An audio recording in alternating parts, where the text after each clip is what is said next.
Well, I was so happy to know that Liet was open to not canceling the exhibition.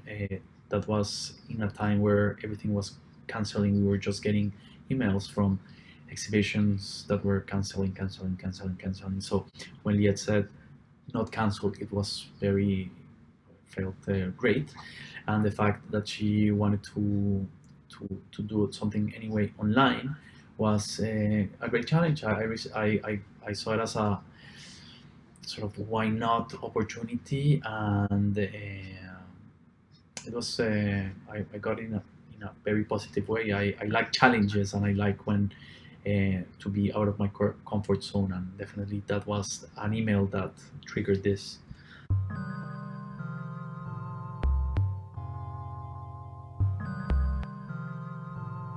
When the world stops turning like it did, it's just a place to see, like, try to understand and digest a little bit, and then try to express that in the work that I do.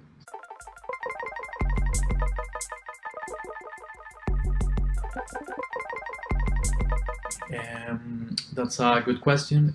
That's not definitely the reason why antibodies is called antibodies. Actually, the reason that we wanted to call it antibodies was because we had to do something, an artwork that will require not for people not to be there. Not there was no bodies allowed in the space. So for us was like the perfect name, and of course it relates to the biologic aspect of the word.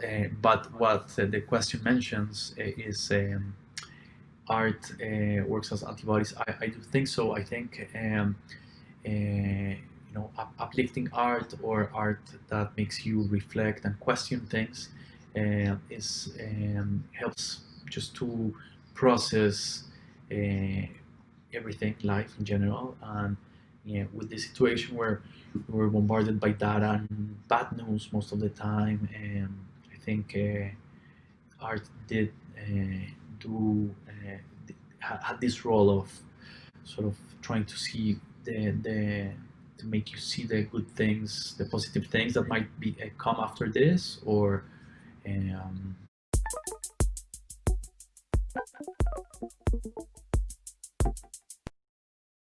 well, actually, when we created Anticorp, we were literally brainstorming on Zoom with the whole studio, and the idea was we need to create something online, inspired by this experience that we're living, this unique experience, and what can we do? What So we started to list everything that we have been thinking and feeling about the whole situation. So the lack of social interactions, how cold it's been, how fragile is society, the fear of the future, experiencing the world via the data, um, privacy as we are all interacting online, what's happening with everything that you say there.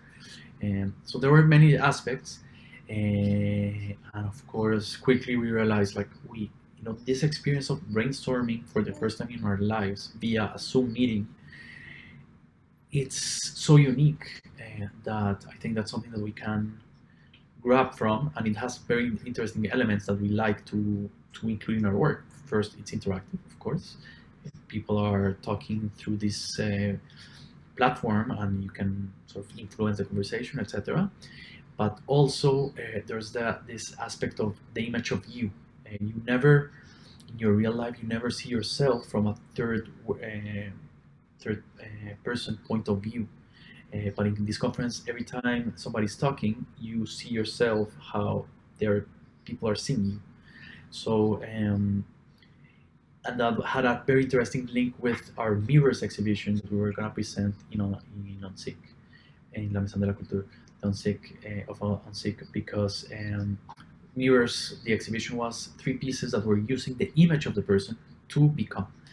So in this case, we realized, well, Zoom is really about just about this, and it's a nice interface with a some tiles that you can see a lot of faces, and everybody's very centered, and everybody, because you get to see yourself, everybody's very aware of the way they look, their placement in the camera. There's nobody ever sort of crooked. It's, you know, you're aware of this. So that was going through my head together, and then we realized we need to do something about a Zoom meeting, and how can we take that forward.